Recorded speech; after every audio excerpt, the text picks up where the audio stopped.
Bonsoir, le Clubhouse va s'ouvrir dans quelques instants. Découvrez le sommaire de cette émission. En ce lundi soir, nous allons revenir sur le nul des Girondins de Bordeaux à Lyon, un but partout. Un nul qui ouvre la porte à une qualification pour le tour préliminaire de la Coupe d'Europe, de l'Europa League.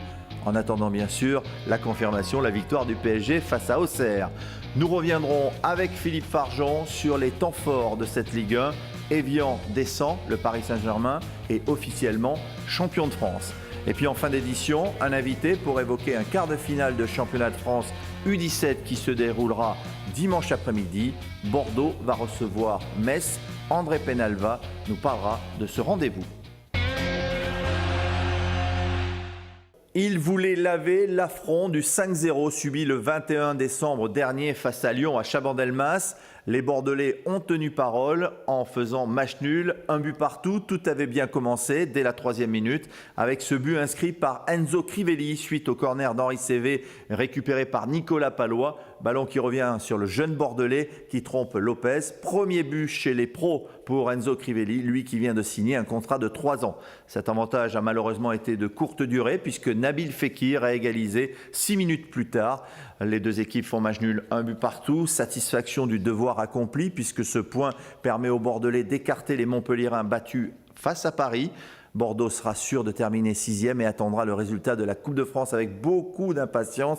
Il faut que le PSG batte Auxerre pour que les Bordelais soient qualifiés pour le tour préliminaire de la Coupe d'Europe de l'UEFA, enfin l'ex-Coupe d'Europe de l'UEFA qui s'appelle maintenant l'Europa League. Réaction au coup de sifflet final avec Clément Chantôme. Ouais, c'est le match qu'on voulait faire. On savait qu'on allait trouver son équipe de Lyon qui voulait fêter sa 2e place ici, donc qu'elle allait être très offensive.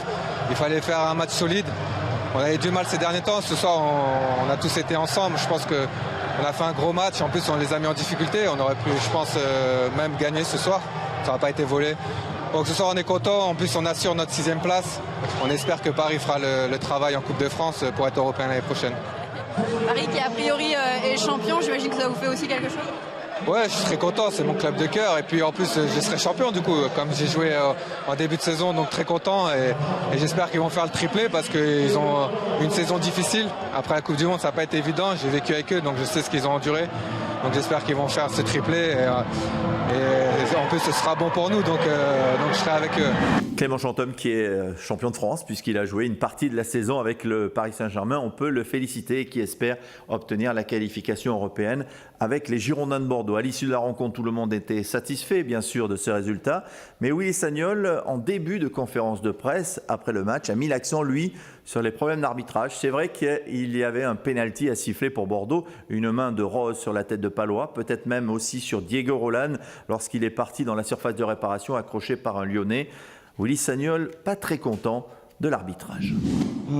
Mission accomplie, oui, sur le match de ce soir. On avait à cœur de se racheter de la fessée que nous avait infligée l'Olympique Lyonnais à Lyon. Au match aller, on avait joué à 11 contre 11, on avait perdu 5-0. Aujourd'hui, on a joué à 11 contre 12, on a fait un partout. Donc notre équipe, elle est en net progrès par rapport à ce match du 19 décembre ou du 20 décembre 2014. 21 décembre 2014, pardon. Il n'y a pas que la main. On a vu Roland faire un sprint de 10 mètres dans la surface adverse avec un joueur de Lyon sur ses épaules.